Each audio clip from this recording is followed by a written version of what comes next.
Assalamu alaikum, dear students. I hope everybody is safe and sound, and I hope I'm audible to everyone. I have waited for almost 10 minutes for all of you to join in. I can see 15 to 16 people have joined, and we cannot wait any longer. We shall be starting our discussion today. As you know, on campus, we were supposed to have presentations, but unfortunately, or fortunately, I'm not sure what should we call it. We cannot have it online because that will create a problem. Therefore, the presentations will be conducted in Monday's class. Please come prepared, and we must complete all the presentations by Monday. Other than that, please get your short attendance form signed by me and submitted to the department so that I can revive your attendance. Without the attendance, you will not be allowed to sit in the exam. The final term examination is approaching, and therefore you should start studying and be very, very serious about your own, progress. As far as the topics are concerned, as you have seen that your classmates have presented on parts of speech, and we have discussed about the basic parts of speech on a very basic level, the types of nouns, verbs, adjectives, adverbs, and we also looked at sentences and the types of and the kinds of sentences. It was just a reinforcement of all the ideas that you already know. And these are also included in your final term examination. You probably will get some question out of parts of speech. Other than that, let's talk about punctuation today. Punctuation is not that difficult, it's easily understandable, and we have been studying punctuation for a long time. Let's take a look how we can improve and add more information to the already existing knowledge that you already have. Let me open the handout and then we can discuss. Meanwhile, if you have any questions regarding all the points that I've shared, please go ahead and please spread the news. Do tell your classmates that they will only be able to join the class if they join through their official email address, which has been allocated by Zebest University. Other than that email address, nobody will be able to join in.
All right, so these are the punctuation marks that you should know at this level. I have kept it very simple.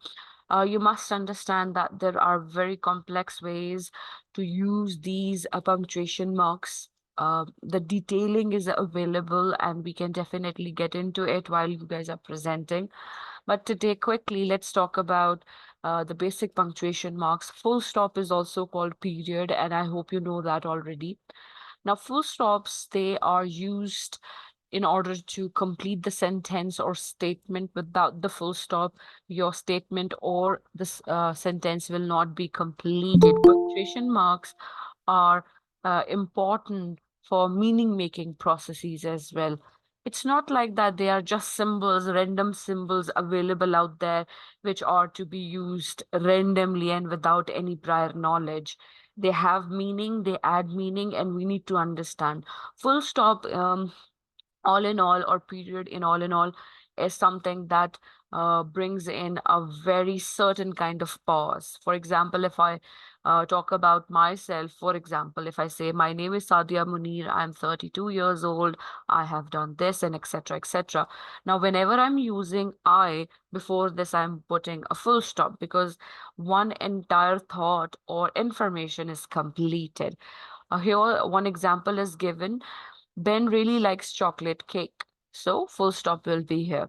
Then we have question mark. Now you have to listen to these very carefully because you'll be having a little, exercise after this, which will require you to actually participate um, through the chat box or your mic. Second is question mark, which is also very common. We commonly use it. Question marks are, those punctuation marks which are attributed to whenever we are posing a question. For example, why are you late? Why are you not listening? What is your favorite food? What are you doing? When are you coming? All these WH words, they are mostly used in order to make questions. Other than this, do I need to do this? Did I do it wrong? All these words could be there in order to make a question. Question mark, as you can see, is made like this, I hope is visible to you. Let me highlight it for you here.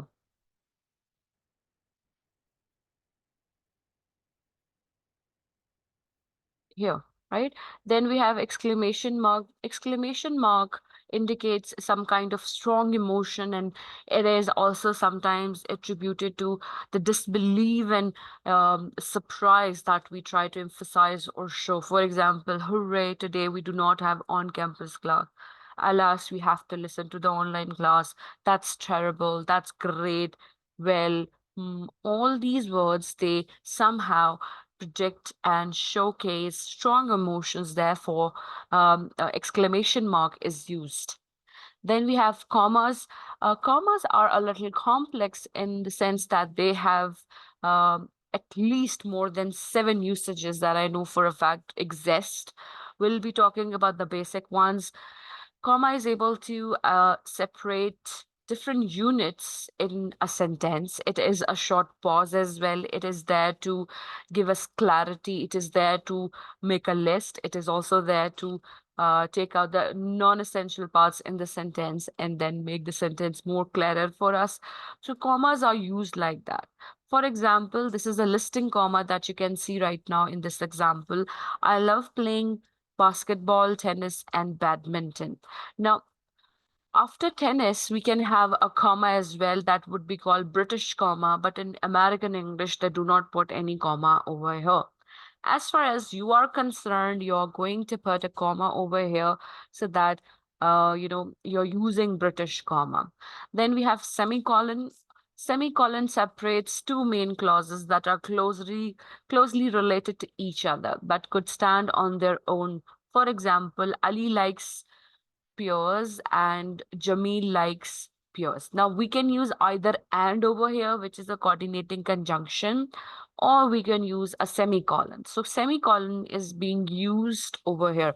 Now you must be thinking that if we can use coordinating conjunction, why should we use a semicolon over here?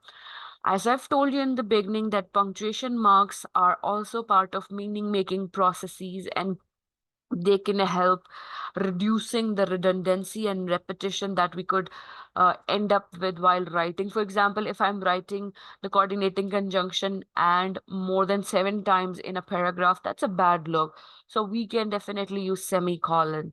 So all these punctuation marks, they add meaning and they have a standing in all kinds of write-ups that we do. Then we have colon. It comes after a complete sentence to introduce a list, a creation, or a definition. For example, you should bring 3 things: colon, flour, sugar, and water.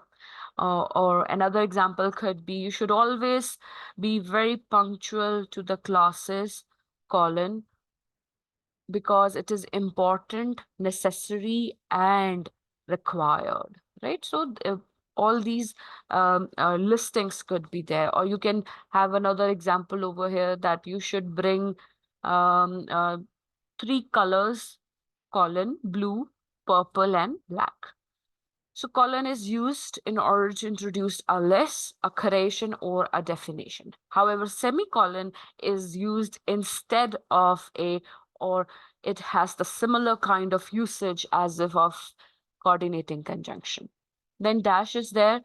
Um, it separates elements with the sentence and indicates emphasis, interruption, and abrupt changes of thought. You must have come across many readings in which dashes are mentioned.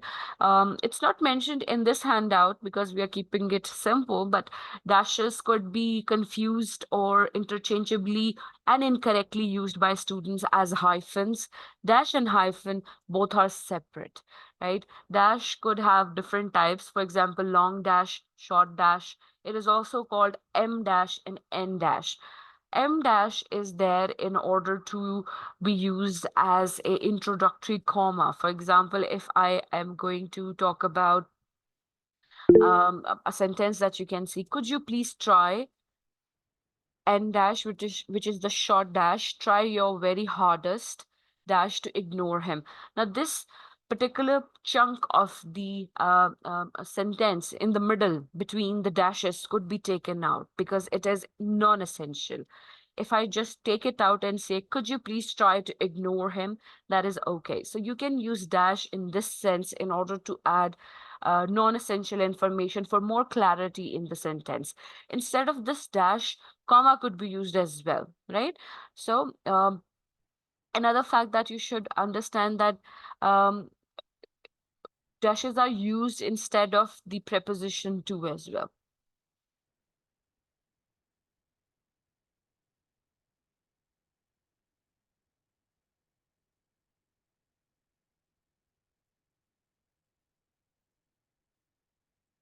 Okay, then we have ellipsis. Ellipsis is not commonly used in your age. You have done second year and you have started your BS from university.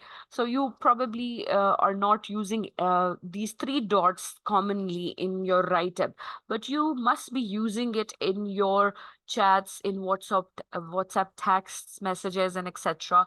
And we tend to use these three dots in order to showcase some kind of emotion, some information is missing, or you want to say more, but you can't. So ellipses are able to indicate that some points or words or expressions are missing, and ellipses are used that way. These are mostly used in creative writing. Then we have brackets and parentheses. Uh, there are different types of brackets that you probably already know from mathematics. We'll be talking about the simplest ones that you can see in the example as well. They are there in order to put across the additional related information that you need to understand. For example, I left you some cake, bracket or parenthesis, it is in the fridge. So this is how you can use brackets and parenthesis. Then we have apostrophe. It indicates possession or that letters have been left out. Now, sometimes in some books, you'll see that apostrophe has kinds. For example, contraction is said to be one of the kinds of apostrophe. The only difference that you must remember between the two is apostrophe is mostly used in order to show the possession. Contractions, on the other hand, are shown to have the properties of omitting a word or missing a word. For example, that's Jerry's book. Now, that's apostrophe S is the possession. That is Jerry's book. Now, this is possession, right? That's is the contraction, and Jerry's is the apostrophe of possession. Jerry की किताब है, so that is why this is possession, and that is could be written as that is separately, or that's contraction for you. Then we have quotation and inverted commas. Quotations and inverted commas indicate quotes directly. Some kind of speech could be there, foreign phrases could be there. For example, Quotation marks. I'm sorry, I simply do not remember. Quotation marks closed, she said. These are also there in direct sentences that you commonly see. When you're writing a story, you're supposed to write the dialogues in inverted commas. If you're quoting somebody in their exact words, then you're going to use inverted commas. And if you're going to quote somebody's words, you are going to put the inverted commas or quotation there as well. Now, this is the example that I was referring to that we need to do. Now, look at this. These sentences. Where have you been all day? Sentence number one. Now, please go ahead and punctuate sentence number one in the chat box. After 1 minute, I'll be reading your answers and telling you who's correct and who's not. Okay, go ahead.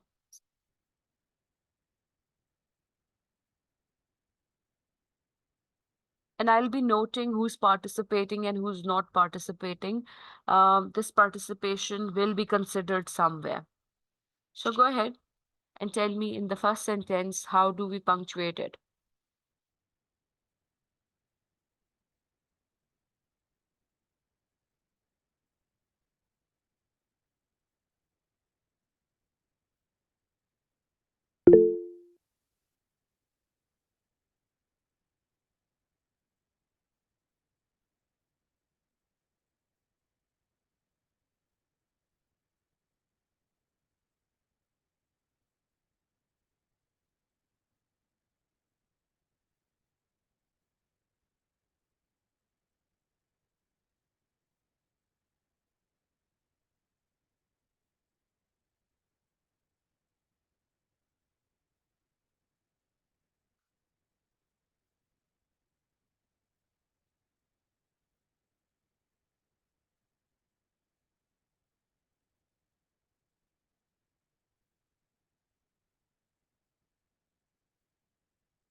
That's correct. Most of you got it correct that we are going to put a question mark at the end because it is a question.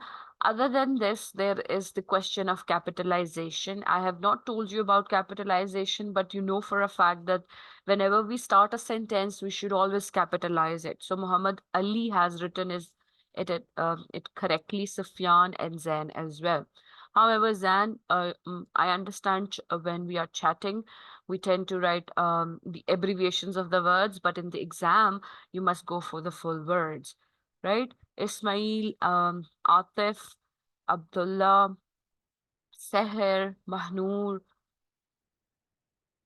Usman, Aisha, Arman, Hamza, Mevish, Daniel, Aiza, Aswad, Muhammad Umar Farooq, Ali, Ruhail, Adnan, and Abdullah Ishbaq. You guys are correct, but I'm repeating it again that you are supposed to, capitalized the W of the starting word as well. That is, where have you been all day, right? Now, moving forward to the second one. What about the second sentence? I'll need two things, a tent and a sleeping bag.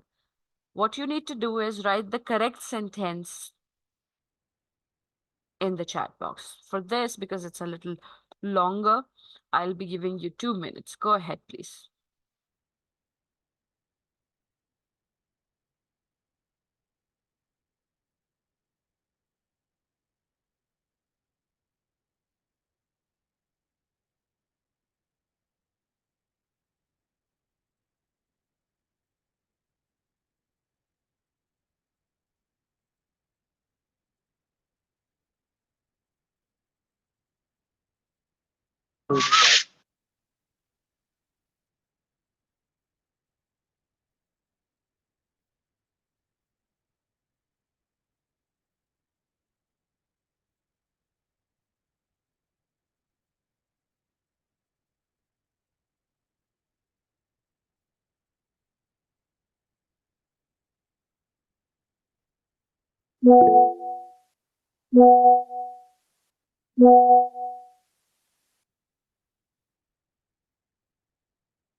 All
right, I can see some of you have written your answers over here.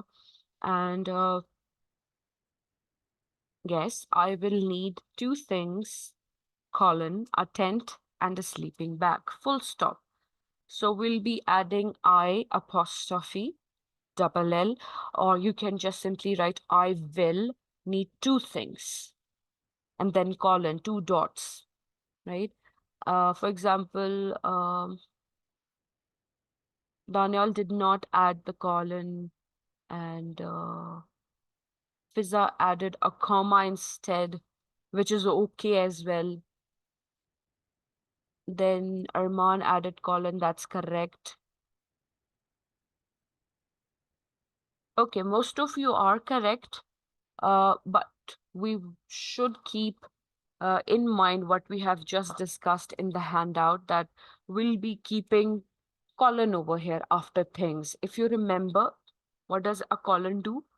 A colon is where we can introduce a list, a quotation, or a definition. Therefore, here we have a list, a tent and a sleeping bag, and full stop.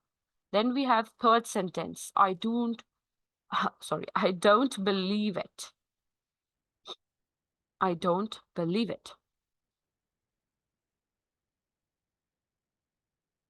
I don't believe it. That's correct, Sufyan. Good. Then you are my friend, my very best friend.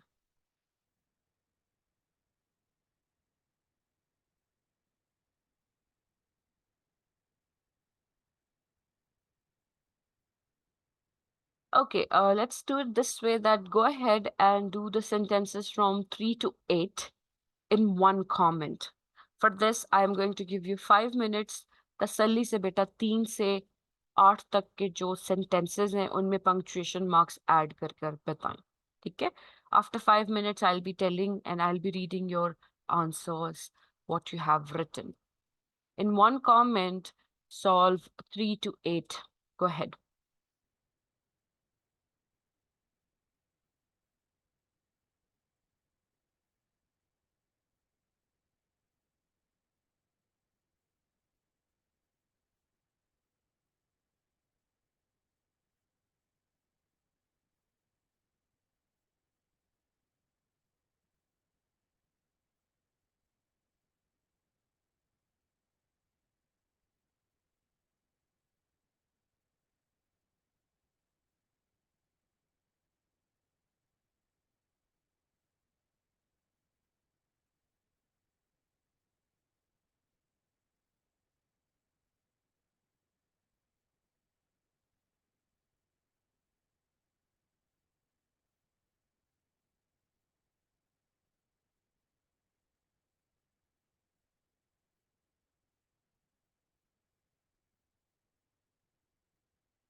अच्छा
Yes, Zulkarnain, what do you would like to say, beta? Say it clearly.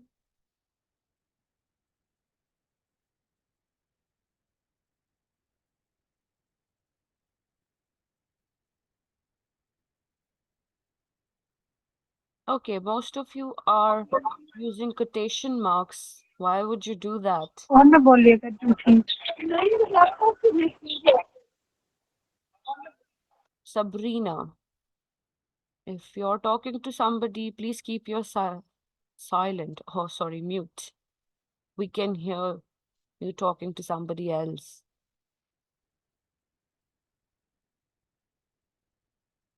Fahim, Daniel, and Arman, can you give me a justification that why have you added quotation marks in all the answers?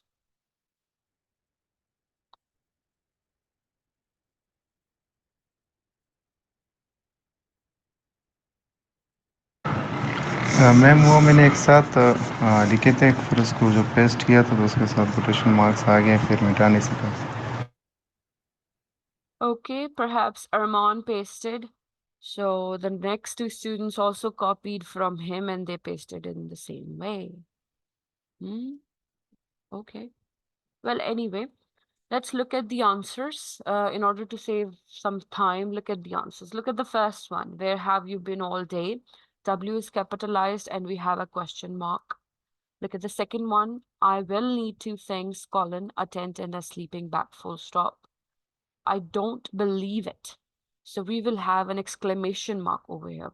Now, when you were attempting, I don't believe it, most of you put a full stop in the end, right? I think only Ismail added an exclamation mark. Why would you add exclamation mark over here? Because I don't believe it. You're surprised. You're shocked. You're perhaps feeling it in the way which is intense.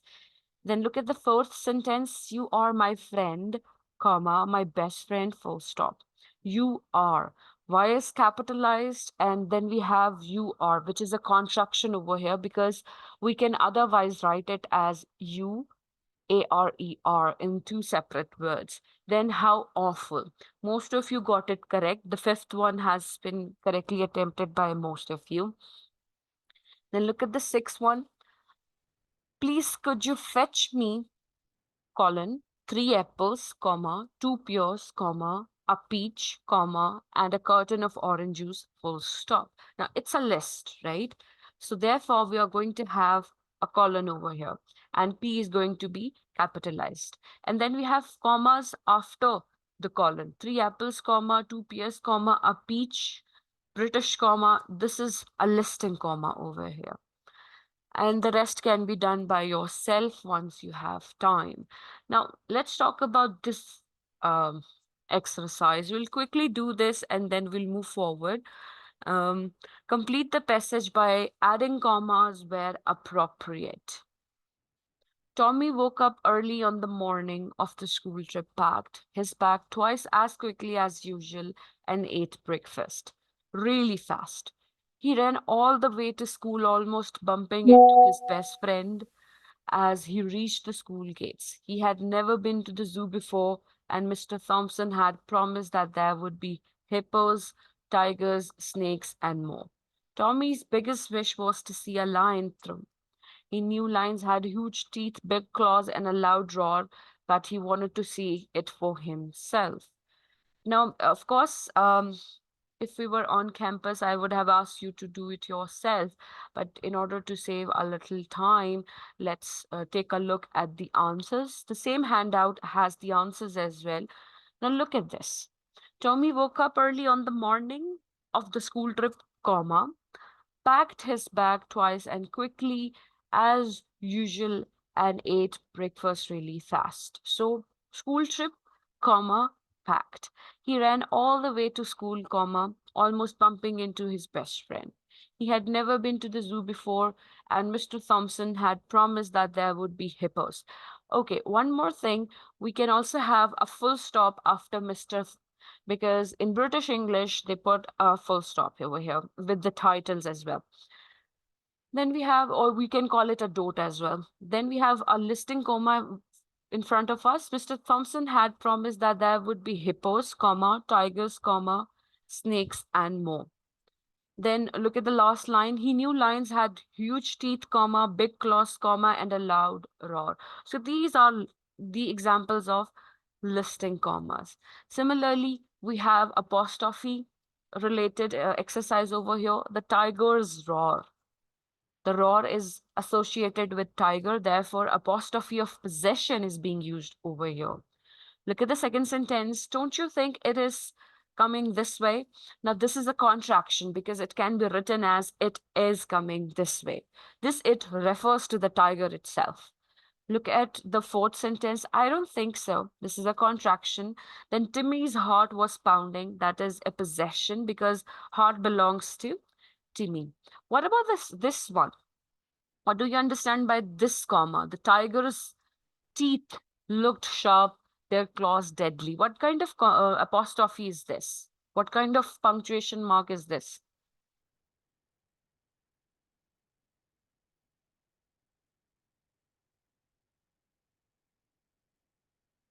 Hmm?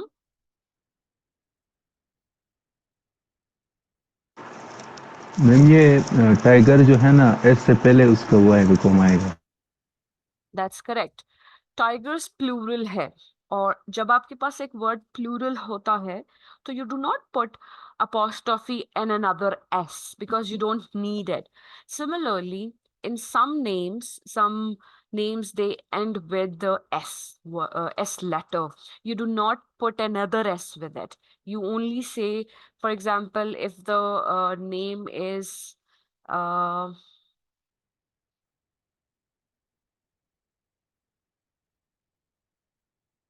John's. This is in, we can say, an American name. One is John, the other one is Jones. Jones. Now, if we have to show that this is Jones's heart, then we are not going to put an apostrophe and another S. We'll just add an apostrophe.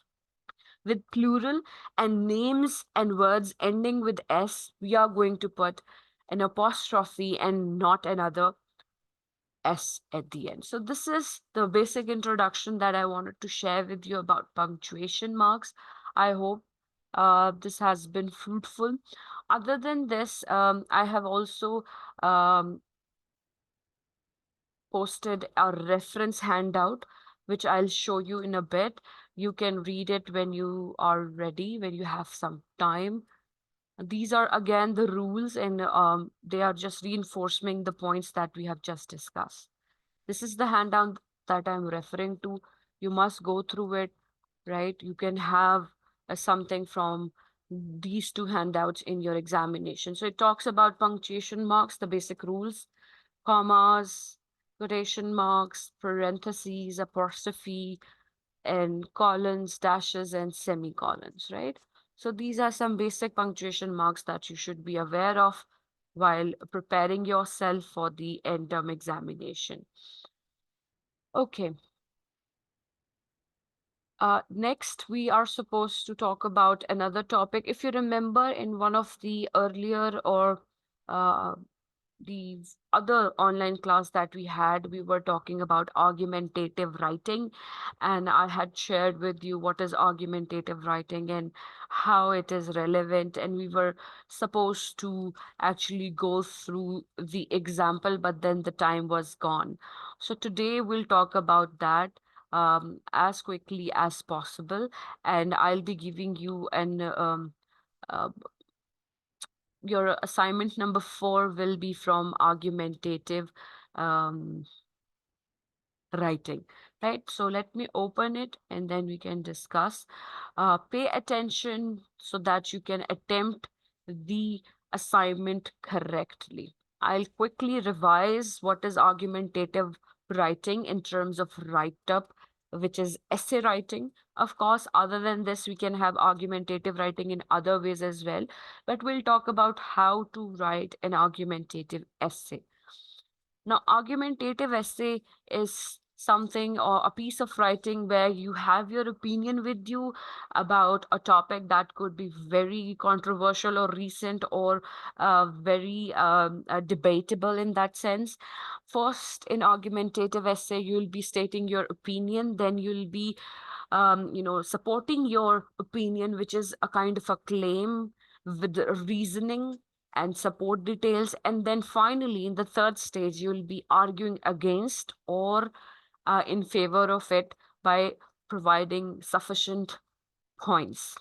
Another most important element of argumentative writing is counter argument. As you can see in this picture, two children are yelling at each other. That is not actually argumentation, that is more likely to be a fight.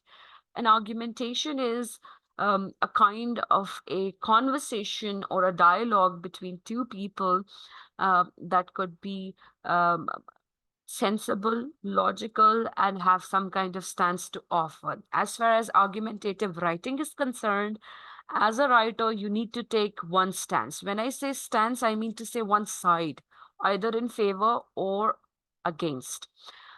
As far as the structure is concerned for argumentative essay writing, if you remember, I've specifically told you about 5 paragraph essay writing that you must follow while writing your essay in the examination or in the classes or otherwise. Argumentative essay, on the other hand, could have 6 paragraphs. The reason being that you have to give the opposite side. The counter argument has to be there. For example, if you're going to write in the favor of school uniform, so paragraph 2, 3, and 4 is going to give 3 reasons that why one should have, um, you know, uh, implemented school uniform in the classes. And one paragraph, that is the 5th paragraph, should be attributed and allocated to the opposite idea so that your idea, whatever you're favoring, is justified and strengthened. And conclusion and introduction, they are definitely connected to each other. In the introduction, you have your thesis statement, and in conclusion, you are supposed to repeat your thesis statement in such a manner which is not in the same words but is saying the same thing, so you actually justify whatever points that you have made. Now let's look at the example. The topic is the school uniform question. We have, as you can see, 6 paragraphs over here, and as the structure tells us, the first paragraph is the introduction. The second, third, and fourth paragraph is about supporting detail 1, supporting detail 2, and supporting detail 3.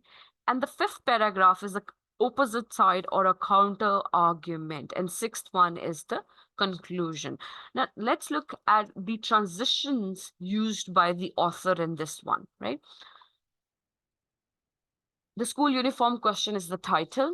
Individualism is a fundamental part of society in many countries. Fundamental meaning basic. Most people believe in the right to express their own opinion without fear of punishment. This value, however, is coming under fire in an unlikely place, the public school classroom. The issue is school uniforms. Should public school students be allowed to make individual decisions about clothing, or should all students be required to wear a school uniform? School uniforms are better choices for three reasons. Now, basically and fundamentally, and ideally, I would highly recommend students to write those three reasons in the very first paragraph as well. But because this is written by a novice writer, not novice, native writer who knows how a write-up is written, therefore, they are just simply going to jump into the reasons. So, three reasons. This is a very strong introduction where we get to know that what is the background of the issue. They clearly mention over here the issue is school uniforms. Then they pose a question as well. Should public school students be allowed to make individual decisions and etc. And then they talk about school uniforms are better choice for three reasons. So in the very first paragraph in the thesis statement, we are clarified by the writer that he is going to talk about school uniform from its favorite point, or he is going to, or she is going to favor it. Now, number one, first, this is the transition mark. This is related to these three reasons. This is how you transit from one paragraph to another one. First, wearing school uniforms would help students live simpler. They would no longer have to decide to wear what to wear every morning. Sometimes trying on outfit after outfit is an effort to choose. Uniforms would not only save time but also would eliminate the stress often associated with this choice. Now, this is a complete paragraph in its own sense. We have the transition that is first, and it is maintaining a coherence, a connection to the previous paragraph. And then we have the topic sentence of this paragraph, that is, wearing school uniforms would help make students' lives simpler. How would that be possible? Then we have supporting details. They would have no longer have to decide what to wear every morning. Sometimes, now this is the logical reasoning. The claim is that it will make their life simple. Then the supporting detail is they don't have to spend any time on deciding what to wear, because sometimes trying on outfit after another outfit in an effort to choose uniforms would not only save time but also would eliminate the stress often associated with this chore. So you see, this concluding sentence of this paragraph is directly related and justifying the opening sentence of the same paragraph. This is how you're supposed to write a good, effective paragraph. This is reason number one. Now let's look at the reason number two. Second, school uniforms influence students to act responsibly in groups and as individuals. Uniforms give students the message that school is a special place for learning. In addition, uniforms create a feeling of unity among students. For example, when students do something as a group, such as attend meetings in the auditorium or eat lunch in the cafeteria, the fact that they all wear the same uniform gives them a sense of community. Even more important, statistics show the positive effects that school uniforms have on violence and truancy. Truancy is absence without permission.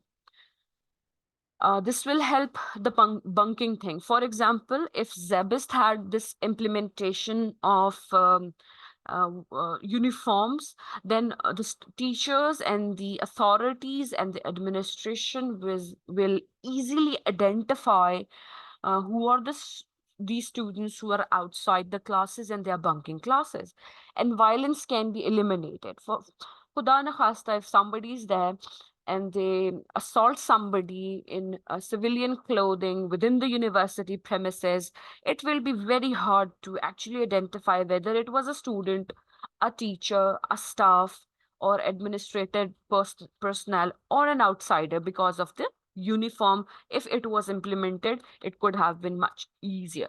So these are the reasons that the writer tells us. Look at the opening sentence again. Second, school uniforms influence students to act responsibly in groups and as individuals. And in order to support this opening sentence, this topic sentence, he has given a claim, then reasoning, and then argumentation. Then he gives a definition, a statistical point over here. According to the recent survey in a large school district in Florida, incidents of school violence dropped by 50%, attendance and test scores improved, and student suspensions declined approximately 30% after school uniforms were introduced. And I can second to that. I have been part of schools and colleges where uniforms are implemented, and I have been part of universities and schools and colleges where uniforms are not important. So all the buildings and the people where, or the schools and colleges and universities where uniform was not implemented, the student, they tend to be absent in the classes. They do not care about their scores as well because they know they can get away with it. The other day, I saw, one of my students outside the class, right, and he was enjoying like as if he's not part of the class and etc. If he was in the uniform, even if I do not identify him, the administration could have sent him into the classroom. So this could have helped his scores and his attempt at quizzes. So uniforms can help in that regard. So we have two reasons already. First one was that it can make their lives simpler. Second is that it makes them responsible as an individual and as a group. Finally, school uniforms would help make all students feel equal. So the third important point is equality. It helps maintain equality. Students' standards of living differ greatly from family to family, and some people are well off while others are not. People sometimes forget that school is a place to get an education, not to promote a fashion show. Implementing mandatory school uniforms would make all the students look the same regardless of their financial status. So this is a very strong point. Yes, if somebody comes from a humble background, for them it will um, the university life will be two times tougher because they have to cope up with all the fashion statements these students would make, the show offs of heavy jewelry, expensive clothing, expensive joggers, and etc., would create a very clear and evident crack between two types of students. So, uniforms can definitely help in that regard. Implementing mandatory school uniforms would make all the students look the same regardless of their financial status. School uniforms would promote pride and help to raise the self-esteem of students who cannot afford to wear expensive clothing. So look at this point, how beautifully and how interestingly he has used this point. The writer has mentioned the third point, and he has never repeated any point. If you read it again, once we are done with the class, I would really hope that you go offline and read about it. You'll see that there is no redundancy. There is no repetition of anything. This is how we are supposed to write. Then the opponents. This is the counter argument. The fifth paragraph is the counter argument. Opponents of mandatory uniforms say that students who wear school uniforms cannot express their individuality. Now, this is what they believe. The person who wrote in favor of individualism being achieved by uniforms gave a solid reason. And opponents also said that individualism can be hindered if everybody is wearing uniform. So this point has some merit on the surface. However, as stated previously, now this is an anaphoric reference where you being the writer is referring to the previous point that you made in the second paragraph. School is a place to learn, not to flaunt wealth and fashion. Society must decide if Individual expression through clothing is more valuable than improved educational performance. It is important to remember that school uniforms would be worn only during school hours. Students can express their individuality in the way that they dress outside the classroom. So you see, as an opponent point of view, the point of view has been mentioned that individualism can have an impact, and then counter argument, a refutation has been given. Refute करना ये होता है जिसमें आप अपना point of view जो कि आप पहले दे चुके हैं उसको दोबारा इनकॉर्पोरेट करते हैं. Then we have the conclusion. In conclusion, this is the phrase that you should be using, or you can use to sum up, to conclude, overall, all in all, such words can be used. In conclusion, there are many well documented benefits of implementing mandatory school uniforms for students. Studies show that students learn better and act more responsibly when they wear uniforms. Public schools should require uniforms in order to benefit both students and the society as a whole. Now, this conclusion is definitely directly connected to the introduction and all the points that have been made in the favor in the second, third, and fourth paragraph. Right, so this is how you should be writing your argumentative essay. In this handout, we'll see that there is post-reading exercise given. You should do it yourself. This will help clarify your, understanding. For example, what is the thesis statement in the essay that we have just read? Paragraph 2, 3, and 4 each give reasons for acquiring school uniforms. The reasons can be found in the topic sentences. And what are the reasons? So you're going to write the reasons. So you can go ahead and complete it yourself. Now, this is argumentative writing for you. If you have any questions, please go ahead and ask. And this activity is given. You can do it yourself and get it checked by me if you would like. This is an infographic where planning with an outline is being taught to you. Try to complete the following outline before you begin writing your essay, right? Introduction may will have a hook, connecting information, and thesis statement. Then we will have paragraph number 1, which is the supporting detail 1, 2, and 3. And then we can have the counter argument in fifth paragraph. So you can use this infographic in order to write your essay. If you have any questions regarding argumentative essay, please go ahead and ask.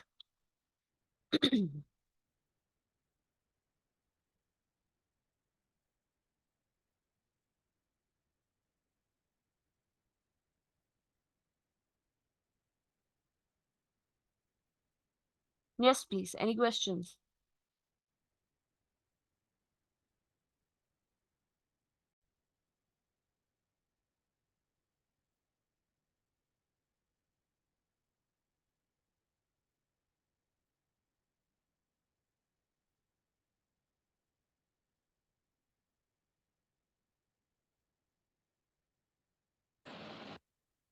If there are no questions, please write in the chat box that everything is clear. Or you can write clear so that I know that you have understood.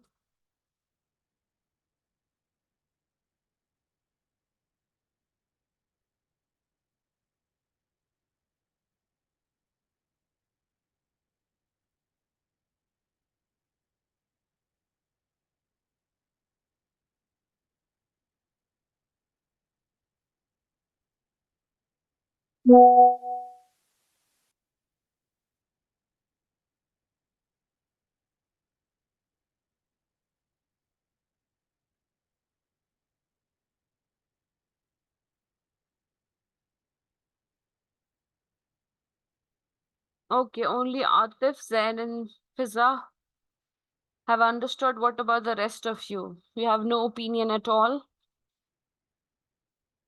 Mavish also has no question. What about the rest of you?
Okay, I can see most of you have written it as something that is clear in your mind. That's lovely to know.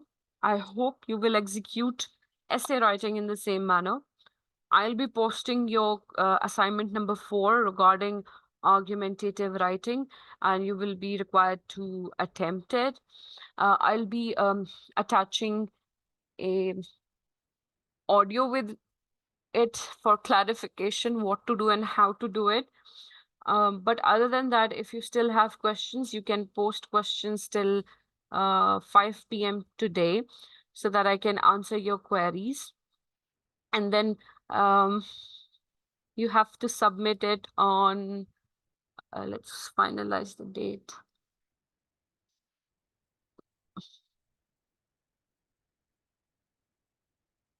Yes, you will submit it on Sunday, 7 p.m., right? Um, there's no need to bring the hard copy for this assignment. Just upload it on the in the Google Classroom. I'll be reading it from there. Please do not copy paste, do not AI generate it. If you're going to do so, save yourself and myself some time and do not submit all together. Copy paste करके अगर आपने लिख कर देना है chat GPT या किसी और एआई से बनवा कर देना है तो बेटा मत करें. There is no need to do so. Do not waste your time in mine as well. खुद लिखेंगे जितना भी लिखेंगे टॉपिक आपको बता दिया जाएगा. You will be following that. So this is argumentative essay for you. Now we'll be taking a break of 4 to 5 minutes and then we move forward to another topic, which is your favorite, that is parts of speech. ठीक है, parts of speech आप बहुत अरसे से करते आ रहे हैं, आपने presentations भी सुन ली हैं, but I'll be just quickly sharing some information, very generic information about parts of speech with you.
Okay, so let's talk about parts of speech. I found this worksheet or a workbook online. It is for fifth standard or sixth, but it is pretty intelligently written for the level of students that I have found in your class. Some of you are good, some of you need extra help and etc. So this is going to accommodate all of you in one way or another. For some of you, this could be a little childish, so bear it with us. But the rest of you, I hope you will understand what is being discussed over here. So nouns. What is a noun? As you know, it's a name of a place, of a thing, or a place, right? Or a person as well. We are going to talk about the four types, the basic four types that we need to understand. There are many other types, but I want you to focus on these four. Proper noun, common noun, collective noun, and abstract noun. Now, if we talk about proper noun, it is always starting with the capital letter, and it refers to some special and specific person, place, book, or things for that matter. For example, Robbers Island, Nelson Mandela, Qaid-e-Azam, Pakistan, South Africa, Los Angeles, and etc. So these are proper nouns, जिसको उर्दू में इसमें खास कहते हैं, जो कि आपको पता होना चाहिए बिकॉज यू क्लेम के उर्दू आती है आपको, राइट? Then हमारे पास है, we have common nouns, something that you can see and touch. These are just generic, these could be generic names, common names, place and things. For example, board, table, cup, glass, chair, table, catcher, basket, etc. इसे कहते हैं इसमें आम. Then we have collective noun. It refers to a group of persons, animals, things, and all those collective things. For example, a flight of stairs, a pride of loins, a parliament of owls. All these are collective nouns. Then we have abstract nouns that cannot be physically held. They are abstract. They are more likely to be associated with your imagination and emotions. For example, happiness, love, hate, faith, justice, etc. So these are the four types of nouns that you should understand. Now, these are two activities that you'll be doing yourself, and you can ask questions if you find anything difficult in the next class. Then we have another activity which we'll do on campus. I'll ask you to bring the print of this handout and we can do it on campus. Then we have pronouns. A word that takes place of a noun. For example, he, she, it. It could be referred to a subject, object, or it could be something. For example, right in the reading I shared, anaphoric reference, that is also a kind of a pronoun. But you need to understand that a word that takes place of a noun. For example, my, me, he, she, it, theirs, ours, and etc. Then we have adjectives. Now, adjective is a quality that describes a noun or a pronoun for that matter, and it has the ability to talk about the good or the bad in one thing. It is more likely to be the characteristic of a situation. Delicious, greasy, miniature, tall, beautiful, and etc. Then comparing adjectives. Comparing a noun to another noun, remember the basic spelling rules when changing the form of some words. Bigger, biggest. Better, best. Weird, weirdest. So these are, वो आपने बचपन में पढ़ी होंगी ना adjectives की, वो जो तीन टाइप्स होती हैं जो आप पढ़ते हैं, सुपरलेटिव एंड एक्सेट्रा, तो उनको कंपेयरिंग एडजेक्टिव्स कहते हैं. Then descriptive adjectives, which are also called adjectives of quality. Now, the description of this type is what kind? The loyal, intelligent, motivated, creative, emotional. These are the qualities of a person, right? Then we have proper adjectives. Just like proper nouns, these proper adjectives are used in a sentence in order to showcase proper adjectives. For example, the European winters are the coldest. The Pakistani winters are the weirdest. The American writers are the cruelest. So all these are going to be proper nouns being used as adjectives, resulting into proper adjectives. Then we have adjectives of number or quantity. This answers how many. two children, most children, few children, several children, two students, two teams, etc. जहां पर हम quantity को answer कर पाएं, that is going to be adjective of quantity. Then adjective of order, position. This will answer the position. Who came first? He came first, last, third. He was second, last, and etc. Then we have demonstrative adjective. Which one? This and that, these and those.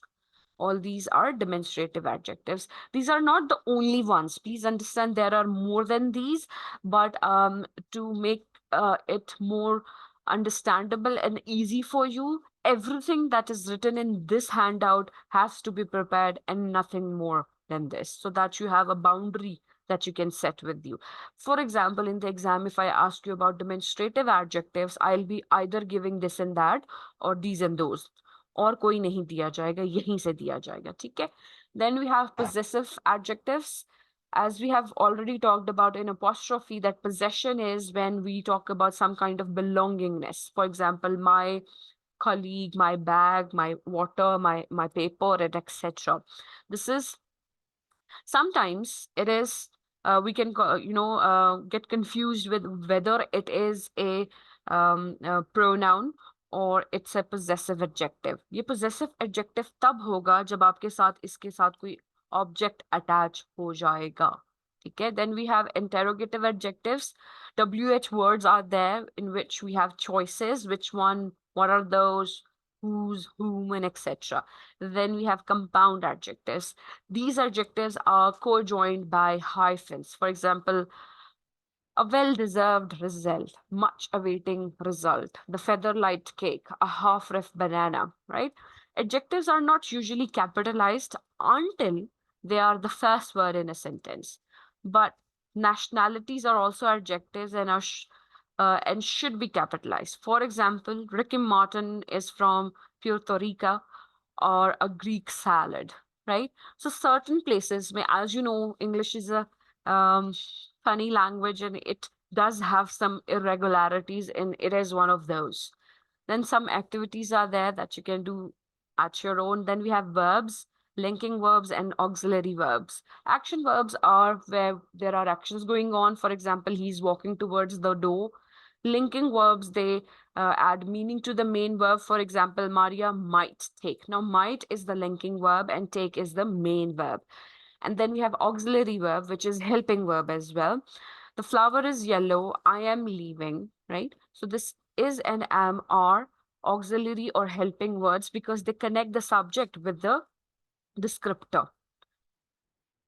Then we have adverbs. Adverbs are used to describe adjectives, verbs, and other words as well. Adverb as well. For example, the boy ran quickly. When I was a child, when I was in my matriculation, I believe my teacher used to tell me wherever there is ly at the end of the word, it is going to be an adverb. But that is not the only case. Yes, it is true, but there are other types of adverbs as well. We have adverb of manner, time, place, number, degree, and frequency. If we talk about manner, it is about the quality. It refers to the happening, how it is done. For example, she has done it gracefully. She has done it completely. This is manner. If we talk about time, then she came here day after yesterday. She came here tomorrow. She will be coming here tomorrow. So this tomorrow and yesterday are the adverbs of time. Then we have adverb of place.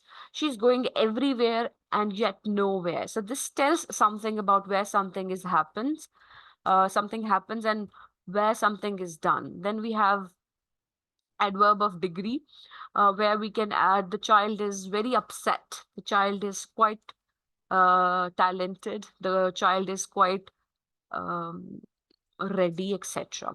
Then we have prepositions. Prepositions are, of course, these are the words. These are grammatical words that refers to words that specify location or a location in time. For example, the cat is under the table, the basket is under the bed, I am above the roof, I am beside the chair, and etc. All these prepositions are there. Then we have conjunctions. Conjunctions are of three types. There is a fourth one as well that I will not be mentioning. Conjunctions are basically the words, the connecting words that connect two words, phrases, and sentences together. We have coordinating conjunctions, subordinating conjunctions, and then we have correlative conjunctions as well. And here you can see that we are talking about the conjunctions in generic way, but we have coordinating conjunctions as fanboys, subordinating conjunctions as RUBs, and correlative conjunctions. They always come in pairs, and in the pairs we have one subordinating and one coordinating conjunction together. Then we have interjections. These are the words to express emotional states. For example, ouch, that hurts. Hooray, I'm done. Okay, we will see. All these are interjections, right? Then these are some exercises that we can do when we are on campus. So this was a quick reminder of the level of understanding that you have to achieve for the examination, that is parts of speech topic. So you have to prepare this handout only for your parts of speech. Now, if you have any questions regarding this, please go ahead and ask.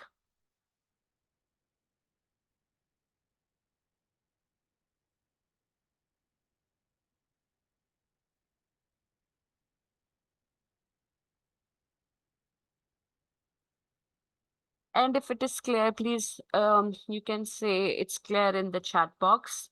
Meanwhile, let me take your attendance. Hamad Mustafa Khan. While I'm ma'am ये जो हमारा quiz होगा ये इसी में से होगा ना जो ये parts of speech on Monday, did I tell you that we have a quiz, right? वैसे मैम आप बोल रही थी कि क्विज होगा तो प्रेजेंटेशन से होगा Okay, now let's make it easier.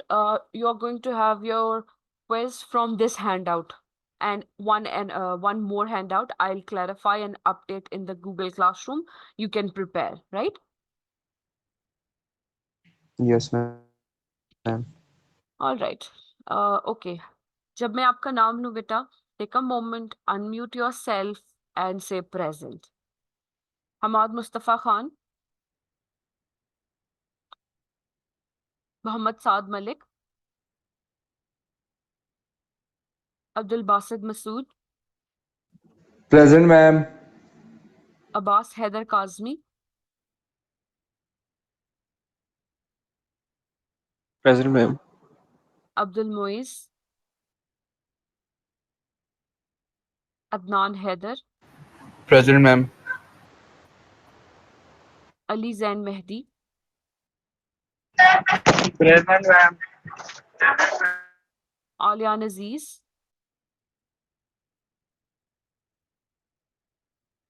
Alian Nasir, Present, ma'am.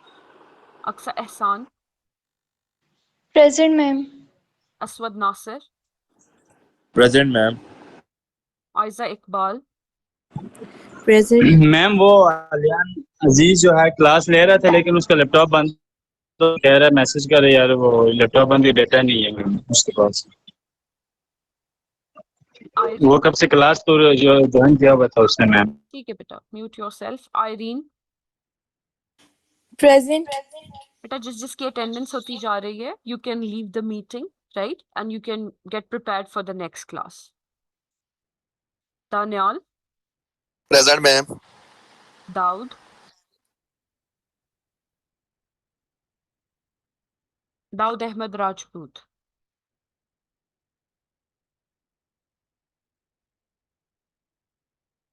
Haris, Muhammad Ismail, ma'am उसका माइक इशू है कमेंट किया उसने ठीक है, Mudassir, yes ma'am Muhammad Raza,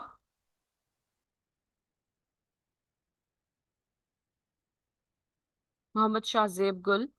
आवाज नहीं सही क्लियर कर रही शायद शाहजेब आप हैं? जी जी बिल्कुल okay. Present Mohammad Abdullah, present ma'am Mohammad Abdullah Ishfaq, present ma'am Mohammad Ali, ma'am Raza present. ठीक है बेटा, पता चल गया। Mohammad Mubeen, present ma'am. Mohammad Umar Farooq, present ma'am Usman Hayat, present ma'am. Waqar Anwar,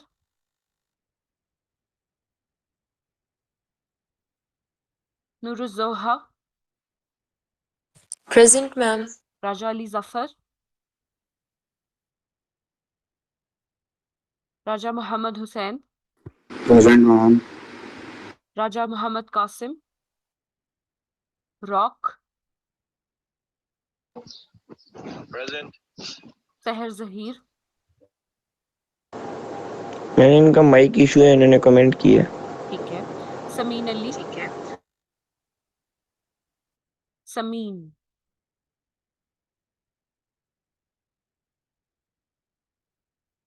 Shadab बशारत,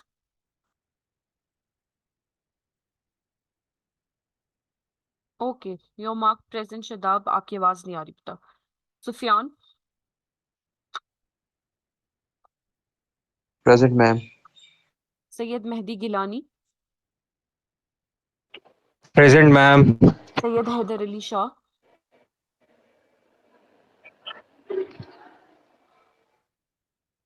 Syeda Mahnoor, Present. Talha Zafar, Wahiur Rahman,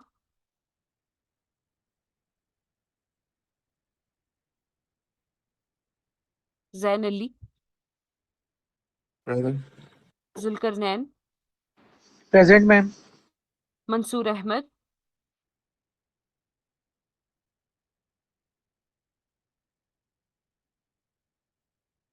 Areeba Zaheer,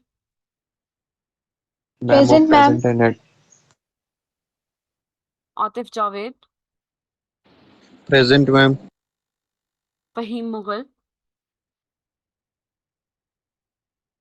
Mahwish Ali, Present, ma'am. Shaheer Ali, present ma'am. Syed Ruhail Hussain, present ma'am. Syeda Hafsa Mir, ठीक है हफ्सा लगा दी बेटा आपकी मैंने। Eman Jameel, Eman, Armanullah, present. Ayesha Malik, Present. Mohammad Hamza Shahid, present ma'am. Sabrina,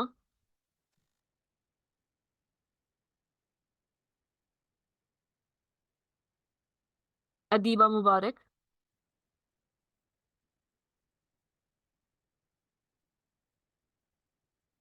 ठीक है हफ्सा नोट कर लिया मैंने। जैद जाहिद, सैयदा फिजा बतूल,